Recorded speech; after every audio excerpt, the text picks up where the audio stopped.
Good morning, Rotarians. I'm Dr. Padmapriya, consultant obstetrician and gynecologist from Jayam Multi-Specialty and Fertility Hospital, Trichy. I'm a proud member of RCT Butterflies.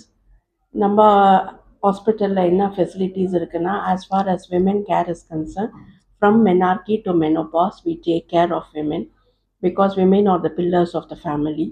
So இப்போ young age, அதாவது adolescent health வந்து ரொம்ப முக்கியம்.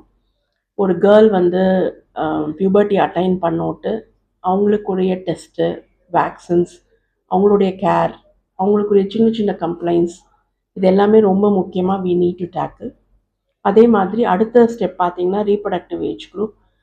இப்போ குழந்தைய pregnant ஆனோட்டு குழந்தைய 9 months பார்க்குறது, scans பண்ணுறது அண்ட் ப்ரெக்னென்சி கேர் ஃபுல்லுமே வி டூ இன் ஹாஸ்பிட்டல். அதே மாதிரி இன்ஃபர்டிலிட்டிக்கு we take a special care. நம்ம ஹாஸ்பிட்டலில் பேசிக் இன்வெஸ்டிகேஷன்ஸ்லேருந்து ஐவிஎஃப் வரைக்கும் we cater to the needs of infertile couple. அடுத்தது பார்த்தீங்கன்னா இந்த பெரிமெனோபாஸ், அதாவது மிடில் ஏஜ் குரூப்பில் வந்து மென்ஸ்ட்ரல் ப்ராப்ளம்ஸ் இருக்குது. அதே மாதிரி விமென் அண்டர்கோ பண்ணுற இம்பார்ட்டன்ட் ஸ்க்ரீனிங் டெஸ்ட் இருக்குது. அதாவது breast screening, mammogram, cervical cancer ஸ்க்ரீனிங்க்கு பேப்ஸ்மியர் அண்ட் அல்ட்ராசவுண்ட் அப்டமன், அப்புறம் 24 hours lab facility, x-ray facilities எல்லாமே நம்ம ஹாஸ்பிட்டலில் இருக்குது. அதே மாதிரி மெனோபாஸ்லையும் we need to offer them a routine health checkup, which is very important. அதை வந்து நிறைய லேடிஸ் வந்து நெக்லெக்ட் பண்ணுறாங்க பிகாஸ் அவங்களுக்கு டைம் இல்லை, ஃபேமிலியை பார்த்துக்கணும் அப்படின்றதுனால அந்த ரொட்டீன் டெஸ்ட் எடுக்கிறது இல்லை.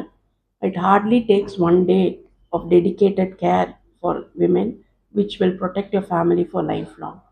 So as a obstetrician and gynecologist, what I educate ladies is come for a health checkup, take care of your health, because you are the pillars of the family. When you are healthy, your whole family is healthy.